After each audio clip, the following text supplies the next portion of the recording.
bien, ici la foi c'est l'âme du cœur du croyant. Assalamu alaikum, chers frères et sœurs. Nous devons tous savoir qu'aucun musulman ne peut garantir qu'Allah l'a pardonné. Si tu dis que tu es incontestablement une personne du paradis, sache que c'est quelque chose qu'un musulman ne devrait pas dire. Au contraire, tu dois espérer du pardon d'Allah et de sa miséricorde, car il y a une grande différence entre espérer et être sûr. Tu dois espérer et t'attendre à ce que, Inch'Allah, Allah te pardonne. Et le signe pour ça, c'est que tu vis une meilleure vie après ton repentir qu'avant ton repentir. C'est le signe.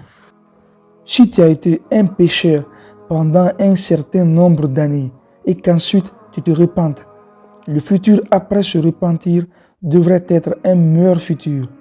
Et cela est un signe très positif qu'Allah subhanahu wa ta'ala a accepté ton repentir. Aussi, avoir toujours peur en se disant « Et si Allah me punit pour mon péché ?» C'est un signe d'iman.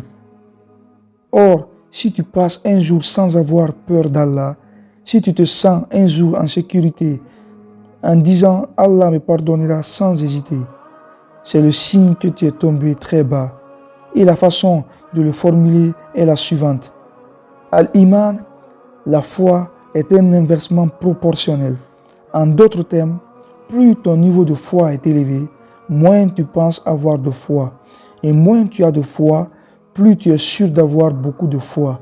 Donc, plus tu as de foi, plus tu as peur. Allah ne me pardonnera pas.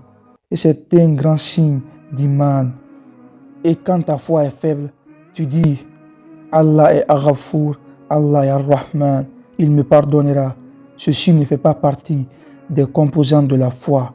Donc, on espère toujours la miséricorde d'Allah et être craintif de sa punition. Et Inch'Allah, c'est le signe qu'Allah a accepté ton repentir. Qu'Allah subhanahu wa ta'ala nous bénisse par la foi.